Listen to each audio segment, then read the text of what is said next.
Okay, well, I think in the essence of time, we'll go ahead and get started, and other people, I'm sure, will join us while we're moving on. So, welcome to those who are just now joining us for the day. Others were in the sessions this morning. This is considered the formal opening for the meeting. We're very delighted with respect to our speaker that we have today. Our speaker, let's see if I can get this to advance slides. There it goes. All right, so our speaker today is Micheal Lloyd. He's a senior research fellow and associate director at the Global Policy Institute. He's an official of the European Commission, economic advisor to the European Parliament, independent economic consultant in the UK and Brussels, written extensively on European and global political and economic affairs.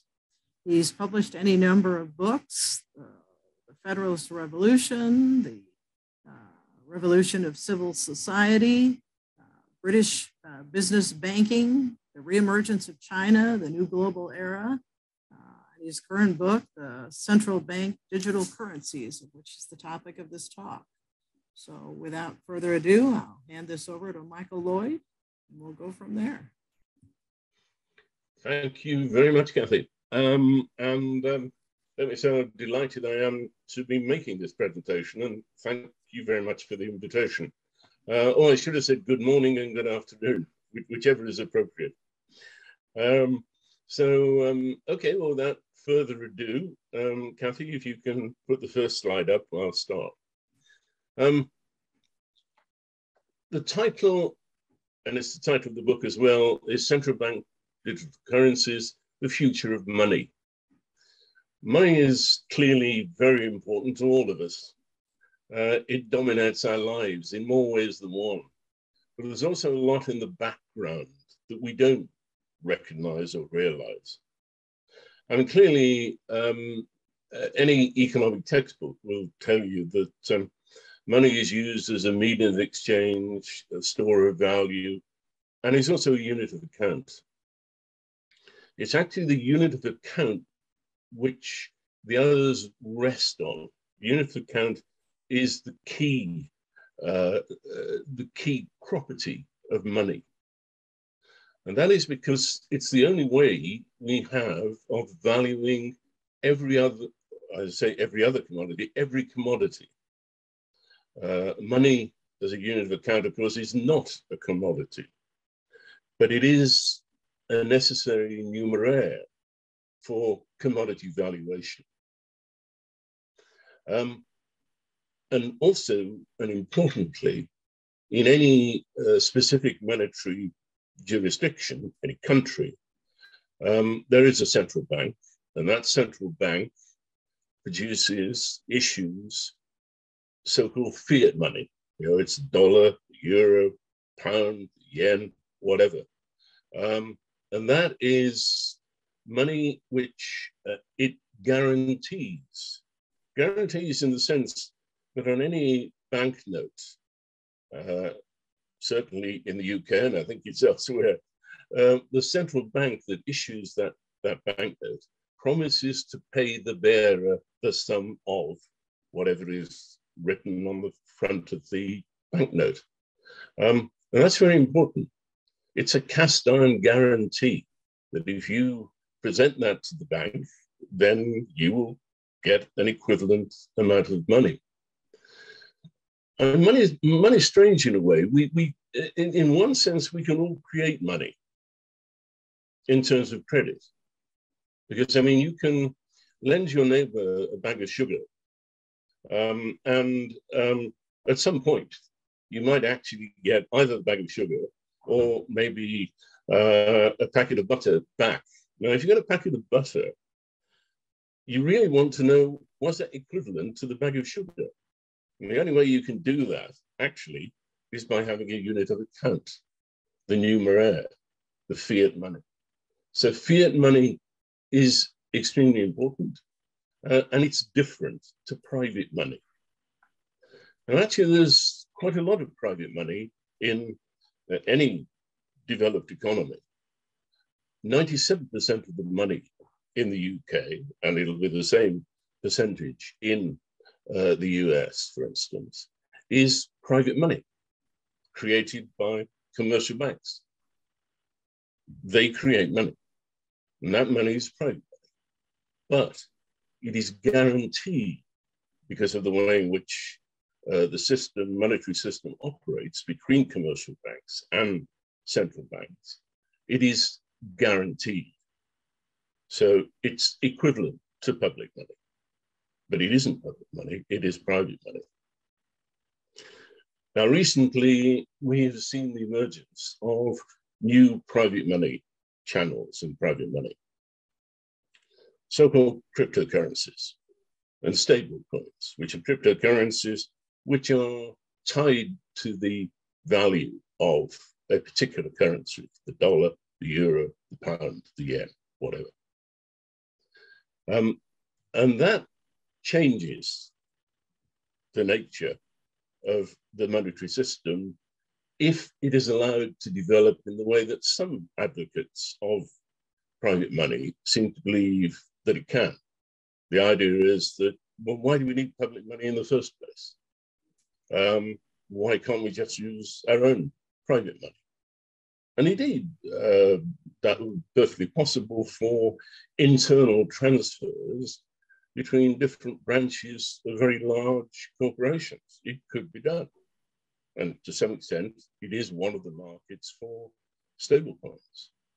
Question is, for the rest of us and the rest of the economy, that is really not possible and not desirable. Next slide, please, Kathy.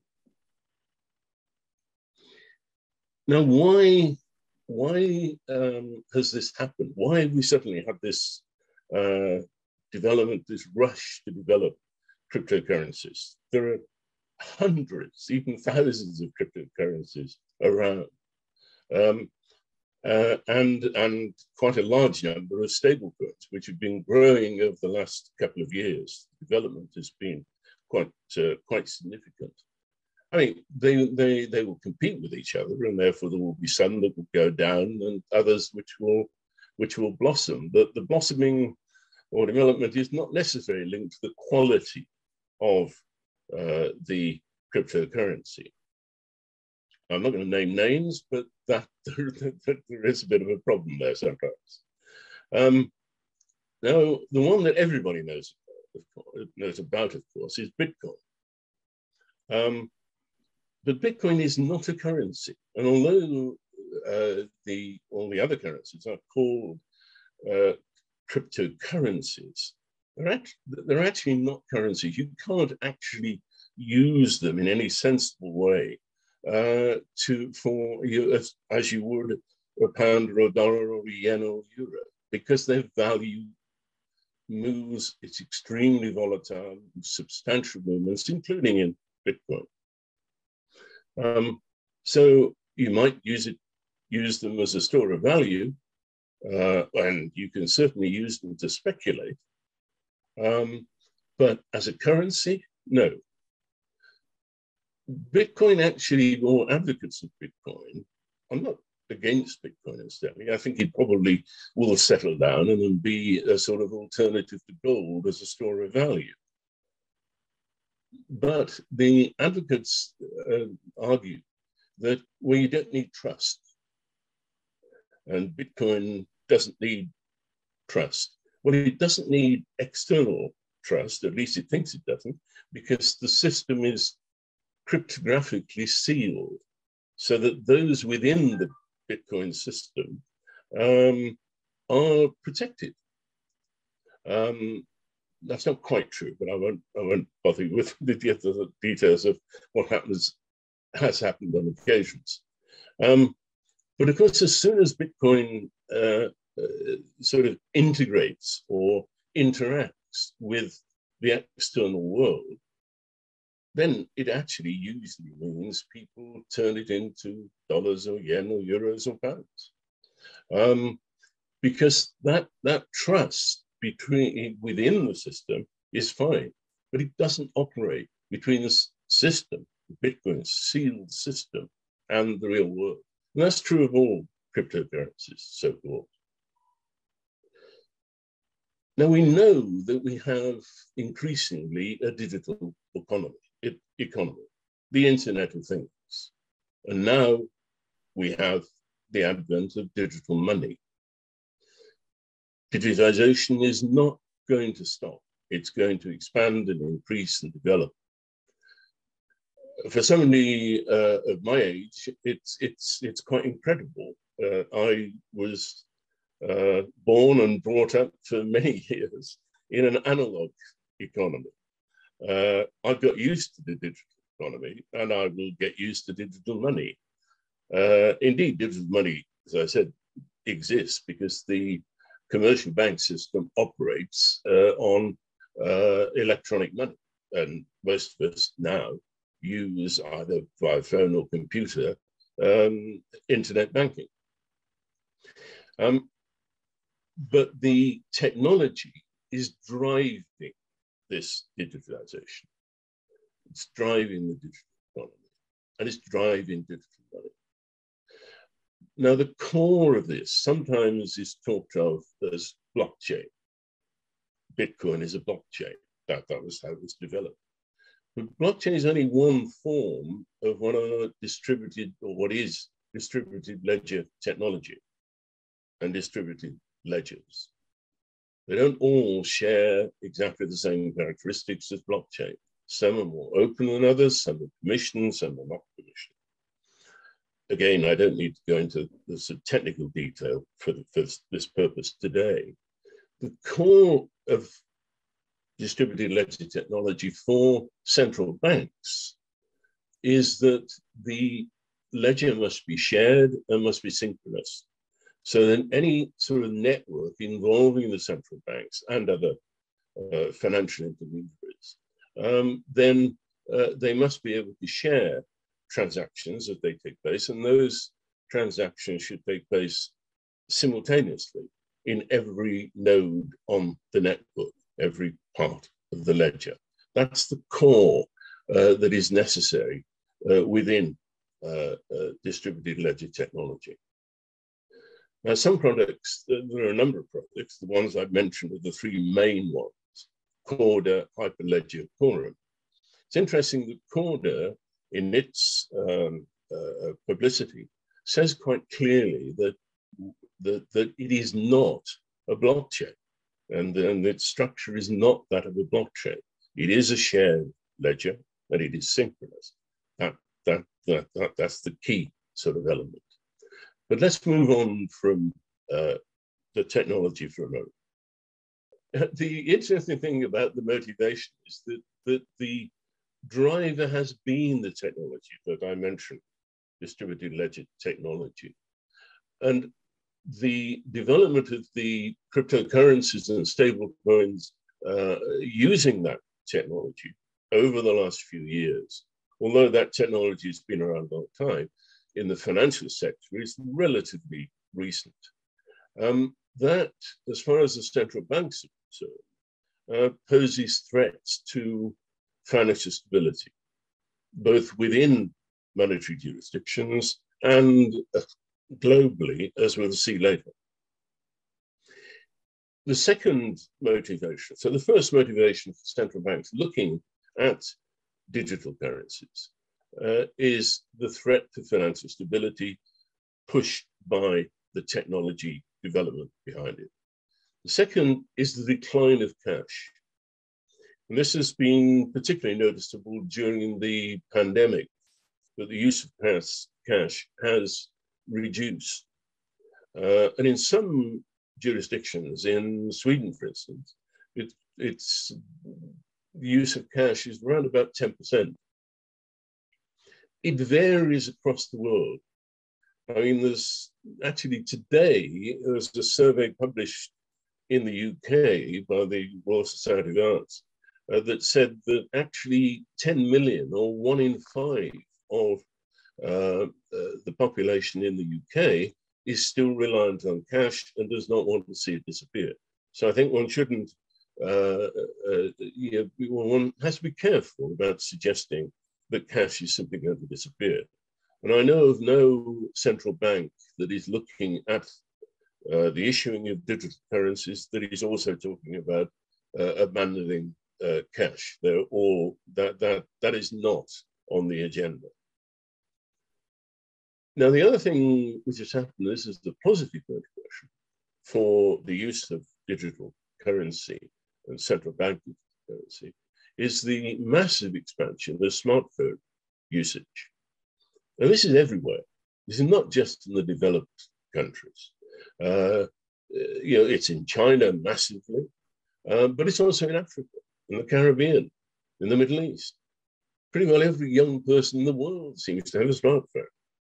And it is used, and they are used for financial transactions, for buying goods, etc. Perhaps oddly enough, less so in the US than one would imagine. The use of smartphones in China for purchasing is much higher than it is in the US, but the US will catch up. The other issues which are again motivating the central banks to look at digital currencies is really the high costs and low speeds of monetary transfer. This is particularly clear when we look at cross-border financing, but it's also true generally. You have to remember that the costs of using a debit card and a credit card, which is around about 3 to 4%, have not actually come down at all, despite technological development. The use of cards is costly. It's not costly for the customer because, generally speaking, the merchant, shopkeeper, pays that cost, pays that charge. But one would have expected that technology would have driven that down.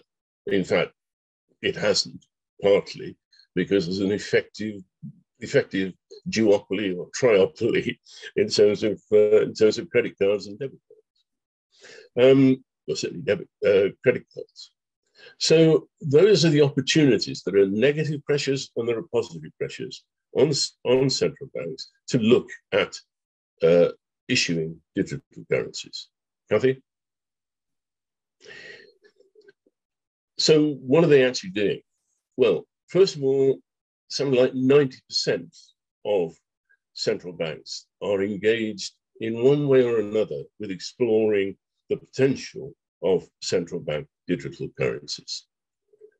That's quite incredible if you think about it. These are public bodies that are looking at using this new technology. I think there are about 9 thereabouts that have actually launched digital currencies. About 5 are piloting, and the rest are exploring it in one way or another, pending issuing in over perhaps the next 5 years, I think is what we're looking at. There were early risers. China was very early. Digital Yuan began to be studied by the People's Bank of China in 2014, and it is now being issued. It's still called a pilot, but I mean, there's a massive, it's about 216 million wallets, I think, that have been issued, and it was used in the Winter Olympics by visitors and participants in the Winter Olympic Games. So they were well ahead of anybody else. But on the other hand, contrary-wise, in terms of size, the Bahamas has launched its own digital currency. Sweden has looked at it. It was very early in terms of creating a study to actually look at the possibility of using particularly distributed ledger technology in terms of a central bank digital currency, but it's slowed down a little bit in terms of how fast it's moving. But there are others. Thailand, very well-respected central bank of Thailand, launched the Internet project about 2 to 3 years ago, and other projects as well. Nigeria has launched its own digital currency, and the East Caribbean as well. the motivation of developing countries tends to be, and particularly where there are island communities like the East Caribbean or the Bahamas, to cover people who have where it's difficult to access banks, etc., and they don't have bank accounts and the rest of it. So the aim was to try and support the unbanked in those jurisdictions or within those jurisdictions. But of the developed countries, the European Central Bank has been very active and very positive about the work that it's been doing and the projects that it's been involved in. The Bank of England is certainly doing work, not ultra rapidly, but carefully. But they are looking at the possible launch within the next 5 years. That's a clear statement of intent as far as they're concerned. But there still are differences of opinion. The Banque de France in the EU is ahead perhaps of the other EU countries in terms of being involved in projects. In the US, progress has been slow and uncertain. There is considerable differences of opinion. The banking community generally, the Bank Policy Institute, for instance, has published 2 papers now, very much arguing, well, is it really necessary? And a number of US academics are also questioning whether or not it's necessary. Why can't you use other methods to improve the monetary system rather than going ahead with launching a digital currency? But again, there is a study going on with the MIT and the Boston Federal Reserve. And the president has just issued an executive order, which is trying to push things along. I think Powell is chairman of the Federal Reserve, and I think certainly Janet Yellen, who was chair, is now Treasury Secretary, is keen. She's quite circumspect in her public statements, but it looks as if one of the reasons why Biden issued that order was a bit of pressure from the Treasury Department. Kathy? So what about the design of central bank digital currencies? This has been looked at within the various projects. Now, this can get a bit complicated. I'll try and simplify. Now, the direct model design and can be tokens or accounts, but usually this is looked at in terms of token, is where the central bank issues a digital token, a digital currency, actually digital money strictly is really what we should be calling it, issues that directly to citizens.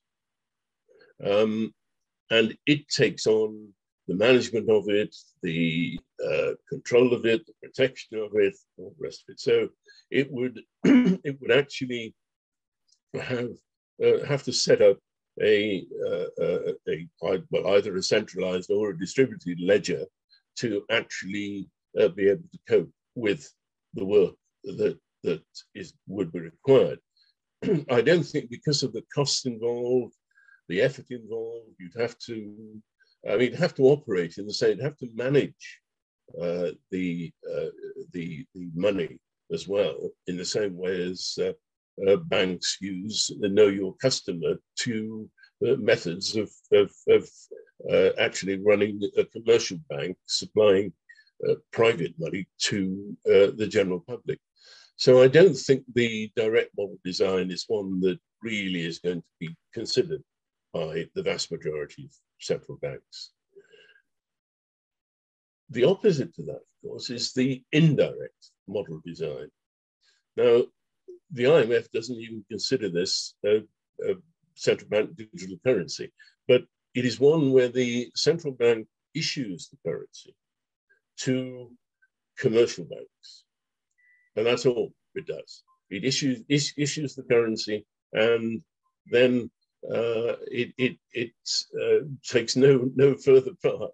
The commercial banks are on their own in the same way they are now, where they create their own private money. In this case, it would be they would have to do that at the same time as handling the digital money, which the central bank issues directly to the commercial banks. The reason the IMF doesn't consider it a proper digital central bank digital currency is because there is no direct claim on the central bank, as there would be, for instance, with the direct model design, and there is in terms of the the next one that I want to talk about, which is the so-called hybrid model design. Here, the central bank will hand over the management of the currency entirely to the commercial banks or other financial intermediaries. However, it will continue to record the retail as well as the wholesale transactions. So in some ways, it hands over the management. It doesn't have the problems it would have in terms of a direct model design. It hands that over to the commercial banks or other financial intermediaries. But again, I'm not sure how far. I mean, China has sort of is using this model at the moment. Whether it continues to use it is not clear, and it can manage the retail ledger control at the moment. But if it were pushed out to 1.4 billion people, I think they have to think again about that. There is then the intermediated model design. I should say these terms are to be found in the Bank of International Settlements, the BIS papers, etc., on central bank digital currencies. So I haven't sort of made them up. The intermediated model design is really quite a lot like the current system. So as well as the private accounts, the customer would have a digital currency account managed by the commercial bank, and the commercial bank would keep a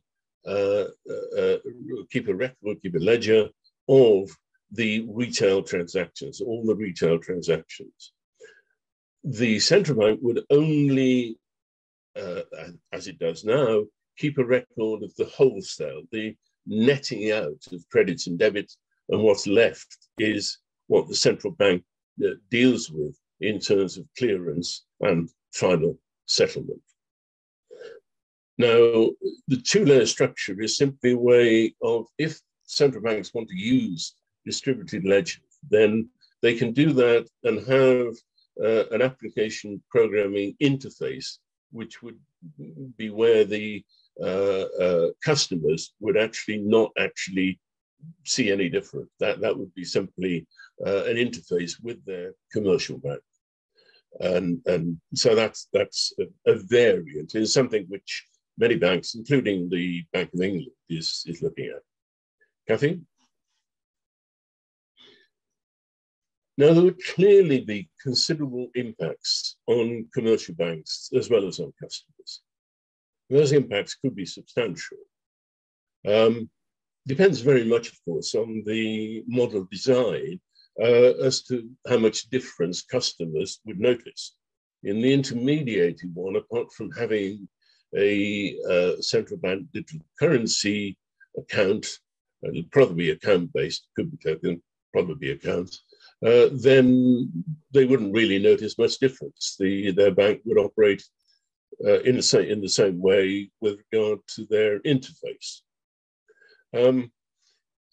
There are, however, from the commercial bank's viewpoint, serious concerns about disintermediation, by which I mean that the deposit accounts might well shrink and the digital currency accounts, the central bank digital currencies, expand at the expense of the deposit accounts of banks.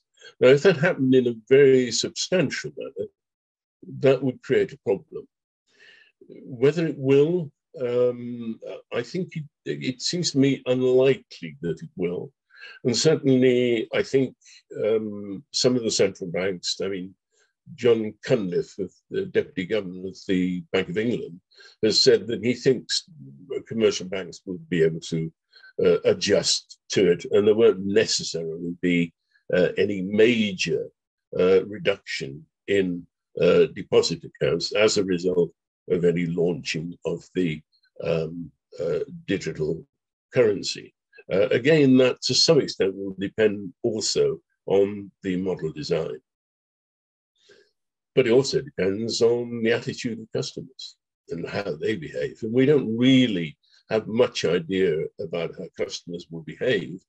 And actually, most citizens don't even know that any of this is going on. If you just talk to somebody in the street, they really won't know. And it's very important that before anything really happens, that people should be consulted. I mean, the general public as well as the various interest groups. I think the central banks will probably go for the intermediation model because that will be the least disruptive, and probably with an API and application programming interface, which means that the customer will see very little difference from the current situation. That would be sensible, even if later there's a move to a different model. I think at the beginning, certainly for some years, that is the one which is likely to be chosen, I think. But I'm guessing, we just don't know. In fact, we don't even know whether or not, like I said, I think the pressure from commercial banks on governments is considerable. There's no guarantee that this will go ahead at the moment, but I think it's likely. The role of stable coins is interesting. The US position seems to be that they want stable coins to somehow be protected and possibly be operating side by side with commercial bank private money. It's not clear exactly how that will be done, but certainly the President's Working Group and Congress are still looking at what sort of regulation would stablecoins need. Do they need the same kind of regulation that commercial banks have? But I think at the moment, the answer appears to be, well, no, do we need to go that far? But then that raises all sorts of other issues, which I can maybe deal with in questions. Kathy? But as well as the retail central bank currencies that I've just spoken about, there's a considerable amount of effort and a number of projects that are dealing with what I call wholesale central bank digital currency projects. These are particularly cross-border payments.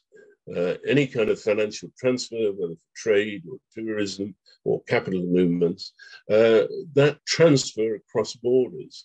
This is a primary concern for central banks, and they are concerned that the advent of stable coins in this area would create financial instability in the global market.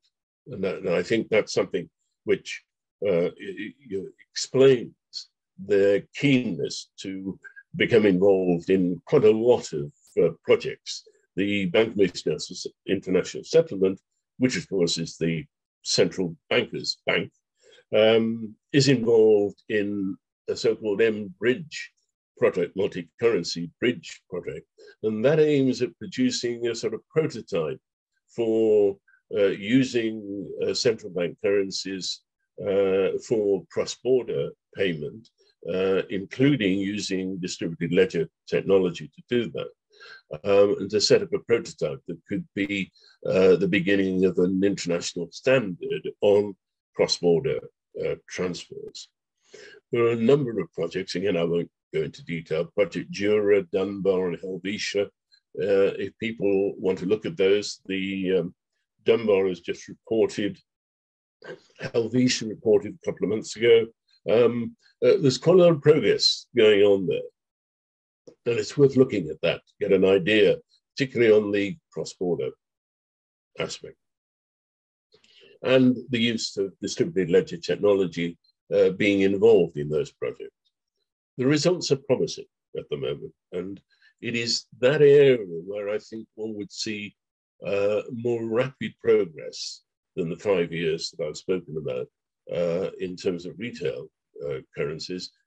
These wholesale cross-border currencies, currency transfer projects and systems, I think that is something which we probably may see during the next 3 years. There is still some technical problems to sort out. It's not a done deal, but a lot of the effort going in from central banks and the Bank for International Settlements is concentrating on these cross-border wholesale CBDC projects.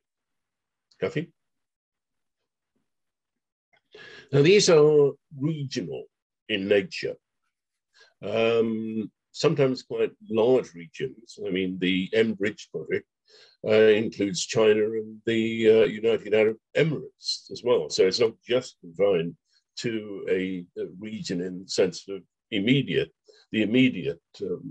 countries in the immediate proximity, but certainly the digital one, now called the ECNY, that's the standard terminology now, electronic Chinese currency. The one, people may say, well, what about the renminbi? Actually, the one is the unit of account. Renminbi is used in conventional, mostly in terms of the UK and the UK, of course, the pound is used and the dollar is used for both purposes.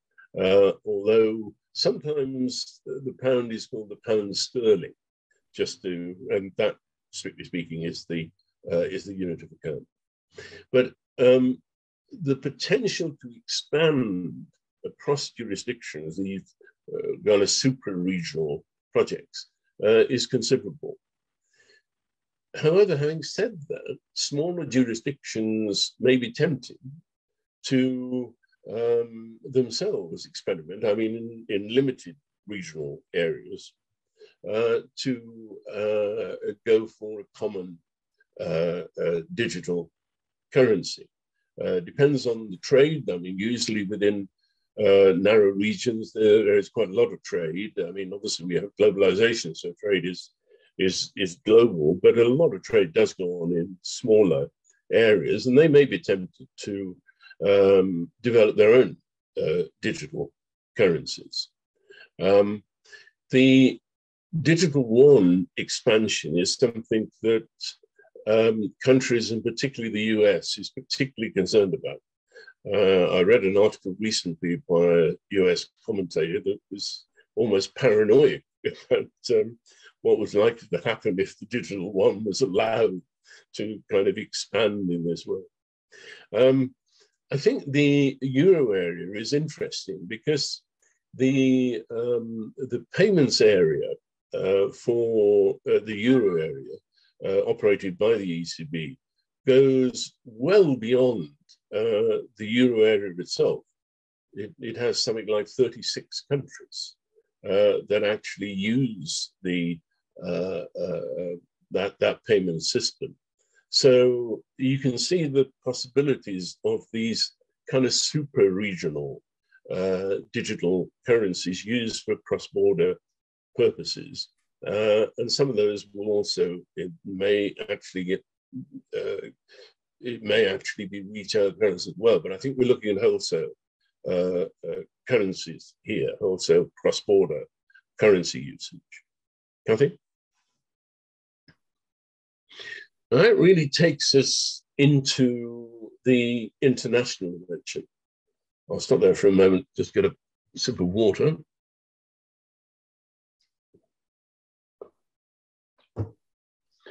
Right, the international dimension. This obviously follows on from this regional, super-regional development. I don't want to overplay that. I mean, it's slow at the moment, but it's there. it's developing, and one can see it developing further and faster. Certainly faster than the retail digital currencies within jurisdictions. So between jurisdictions, you will get this pressure.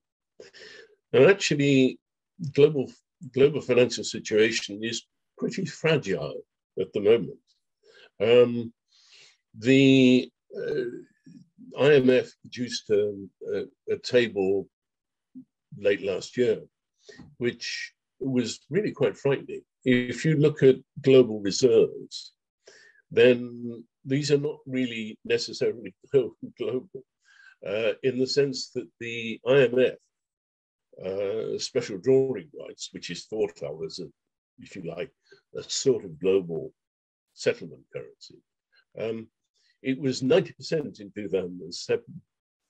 Last year, it was down to 25% of total global reserves.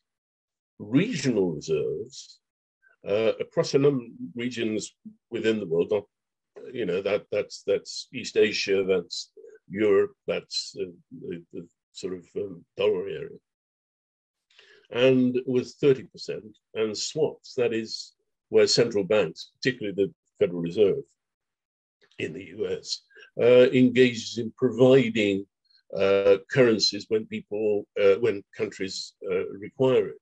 That's up to 45%. Now, this is quite startling in a way, because as I say, if you look at the SDRs in terms of global reserves, we had 90% of global reserves were in SDRs as a kind of equivalent global settlement currency, now down to 25%. And actually, it's a paper I read, it was published a couple of days ago, IMF paper involved Barry Eichengreen and a couple of collaborators, looking at how the dollar represents about 60% of global reserves now. But at the turn of the century, it was around about 72%. And some of that loss has not been to the euro or to the yen or to the pound.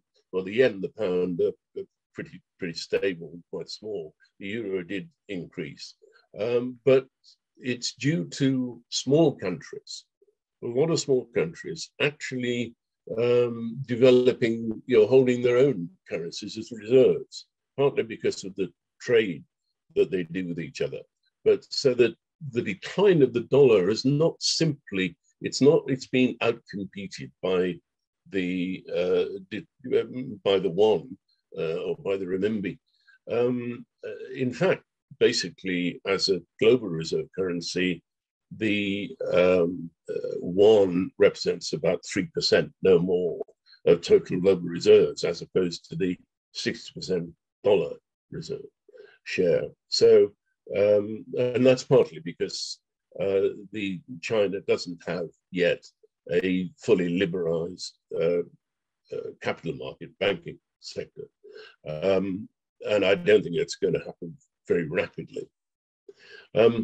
That does indicate the need for a global reserve currency unit of account. It's basically the important quality of money that I mentioned at the beginning is that of being a unit of account within the national monetary jurisdictions, or not national in terms of the EU, that's the EU jurisdiction. The problem with any kind of global reserve currency or unit of account is the problem that Keynes came across in 1944 at the Bretton Woods Conference.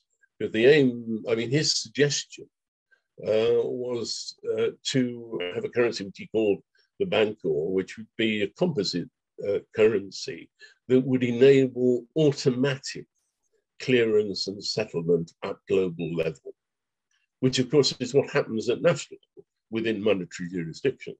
As I mentioned earlier, that's what the central bank does. It clears and finally settles any balances which remain after once they've been netted out by the commercial banks. The problem, of course, is that interferes with monetary and fiscal sovereignty, which is why it didn't get very far in 1944. Kathy? So these digital currency areas, I say there are challenges for smaller jurisdictions. They may decide to go for their own digital currency, wholesale digital currency. But what's the point? I mean, they will, almost all of them will be subject to dominance by a major trading partner. And therefore, they may actually decide that, well, maybe we'll just use the won or the dollar or the euro rather than develop our own. That's possible. It may not happen. Maybe that the demand for sovereignty, which is quite strong, will prevail in terms of monetary sovereignty for all countries, but it may not. And that would suggest a potential solution to Keynes' problem, in that there will be, and there are other people suggesting this, who've written on this, that these digital currency areas could be supra-regional in the way that I mentioned earlier. Now, that could certainly happen with the ECB. As I say, there are 36 countries in the European payments area, the single European payments area of the ECB, the US. There are a number of countries that either a few are dollarized and others are highly dependent on the dollar. Certainly in Central America and Latin America, that's true.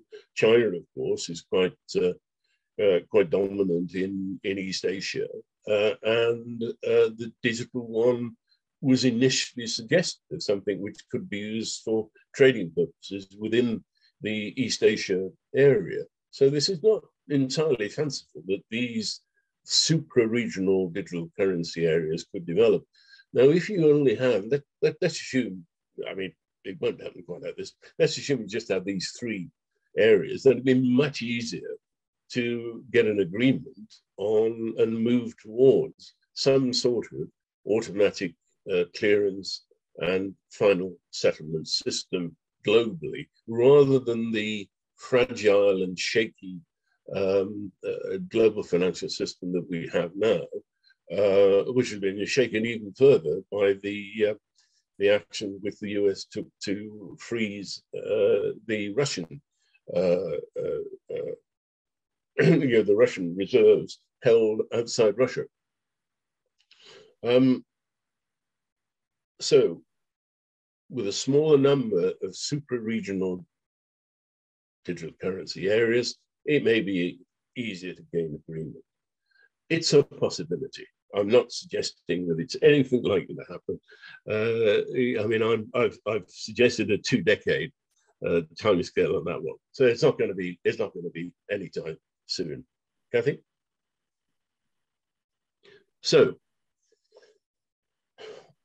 winding up, the future of money, the next decade.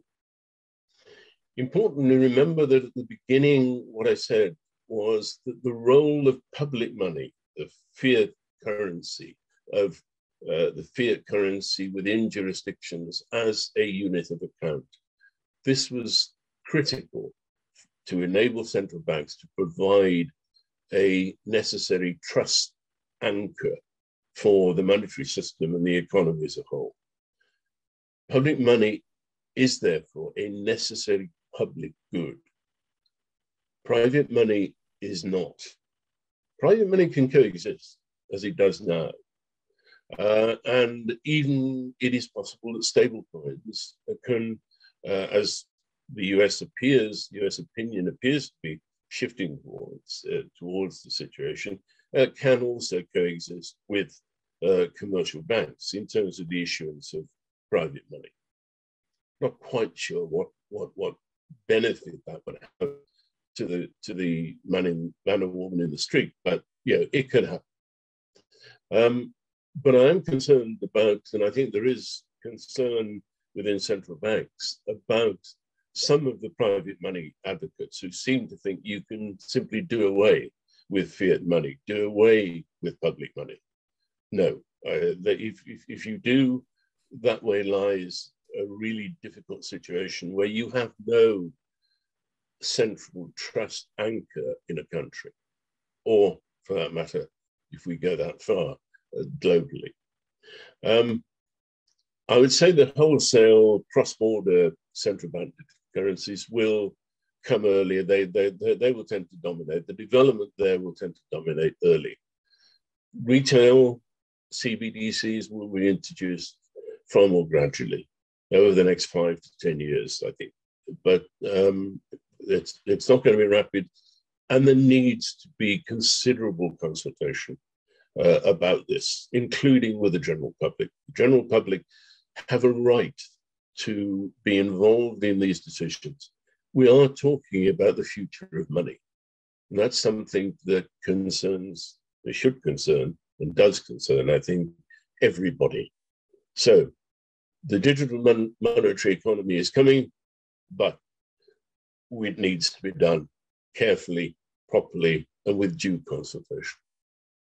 Thank you. Oh, thank you very much. Let me keep the slides up. Mm-hmm. Okay, all right. So that was great. So do we have some questions out there from our audience? So since I'm sharing my slides, I can't actually see. So you'll have to see if we have some audience questions there. They can either type questions in the chat and may have done so. Looks like there isn't anything in the chat. Let's see, that part I can see. Yeah, no, I don't see anything in the chat. So do we have any questions from our participants that are out there? Dr. Lloyd, I have a question. Okay, go ahead. Your presentation was very interesting, so thank you for that. I have a very basic question. That is issuing digital currency by a central bank a way of countering or regulating the use of cryptocurrency? What does it actually have to do with cryptocurrency? So that's my question. Sorry, can you repeat the question again? What central bank are trying to do what? So is issuing digital currency by a central bank a way of countering the use of cryptocurrency or regulating it? What does it actually have to do with cryptocurrency? Does it have anything to do with cryptocurrency is what I'm asking.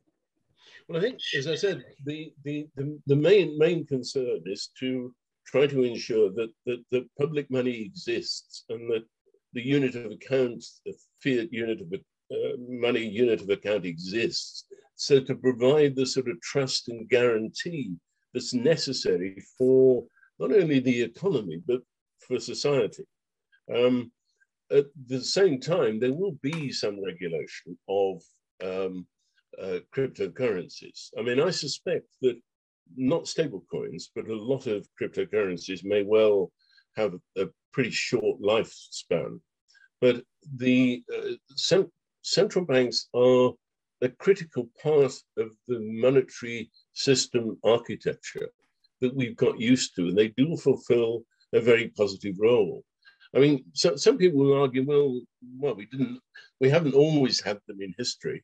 No, that's true, but we have them now because they fulfill a very important public purpose, and I think that's something that maybe some people in discussing these issues are not fully aware of. Do we have some other questions? Thank you. Do we have some other questions out there? It looks like everybody's muted, so you can unmute yourselves. That way we will hear your questions.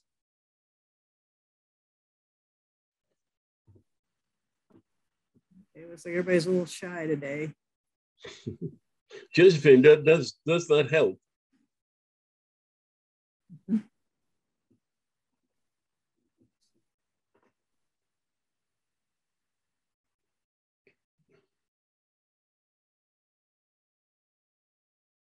Well, I think maybe you could talk a little bit more about some of these smaller jurisdictions and how, they would get involved. Yeah, I think I think at the moment, I mean, certainly in lots of the developing countries, I mean, I mentioned the Bahamas, the East Caribbean, Nigeria, that is very much geared to the fact that they have essentially a large chunk of their citizenry are unbanked or don't have access to banks or access to financial services. And I think that is the primary motivation there.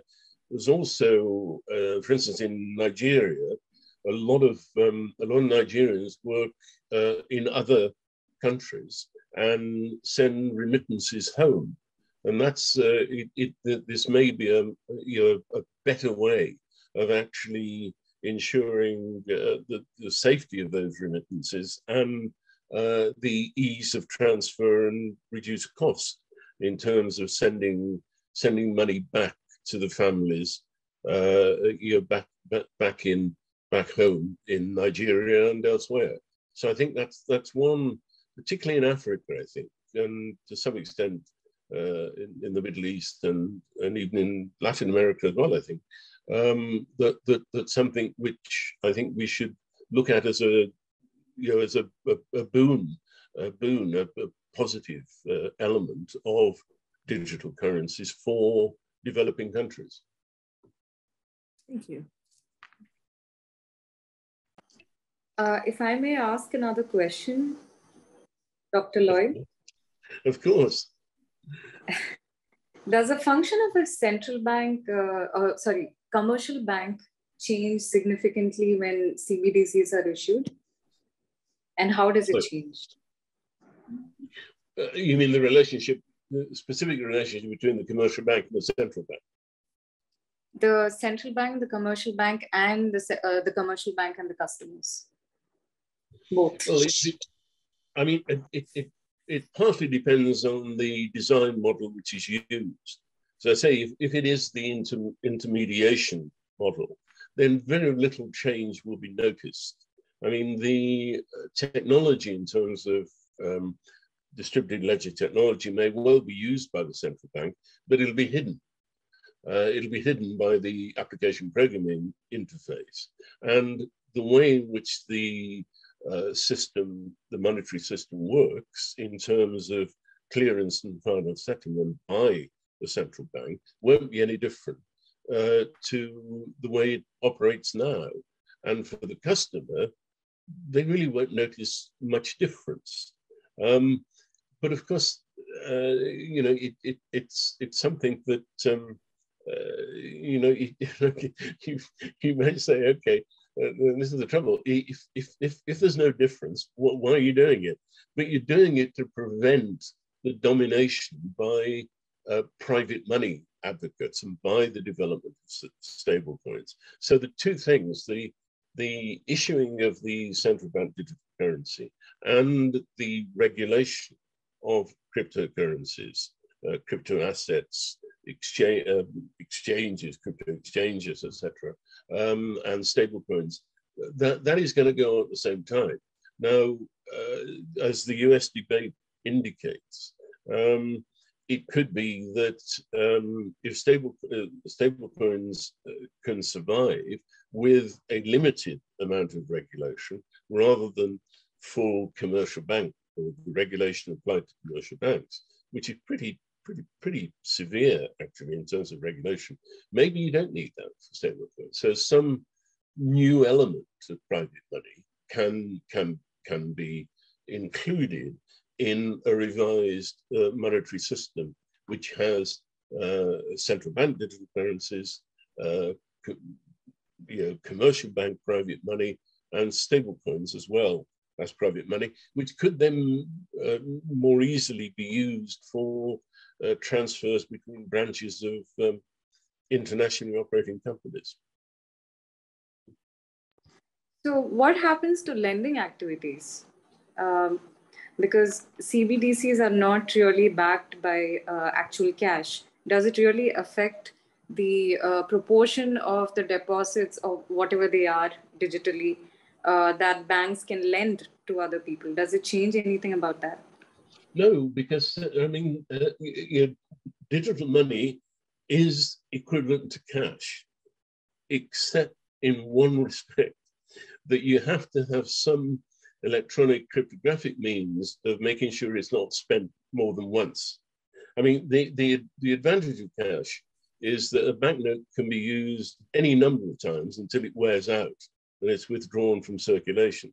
So it can be passed from person to person in terms of the purchasing and use of the cash.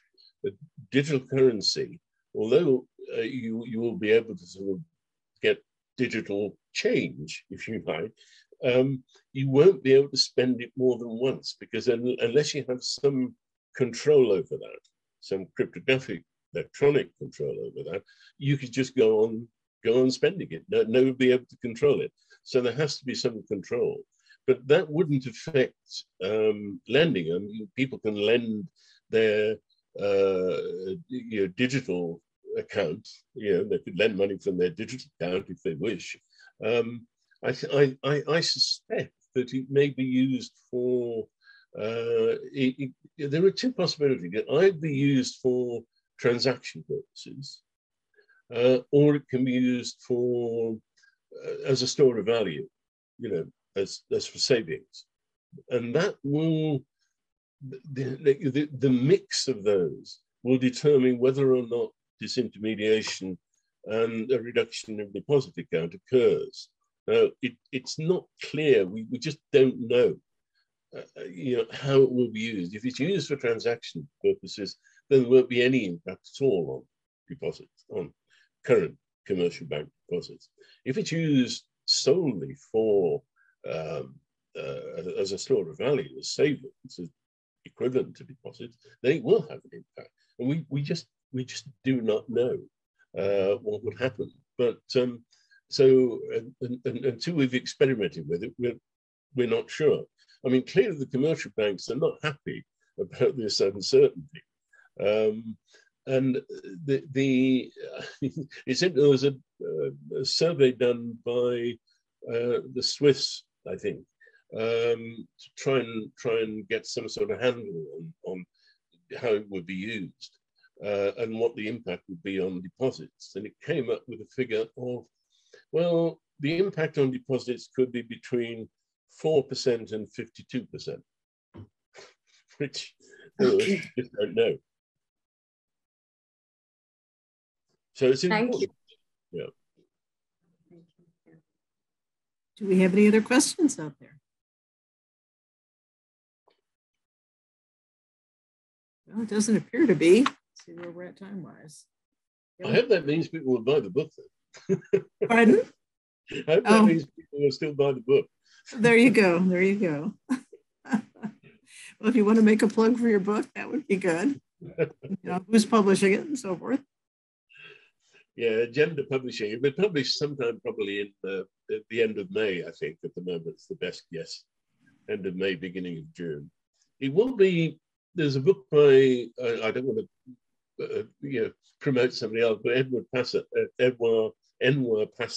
actually wrote a book last year, but I think he was a bit early in what he did, because lots of things have happened since then. So this book, it will probably be the first one to take account of really most of the work that's been done by central banks in terms of the various projects they're involved in. Very good. Very good. Well, that was a fascinating talk. We appreciate your chatting with us today and explaining all your work and giving us a look into your book.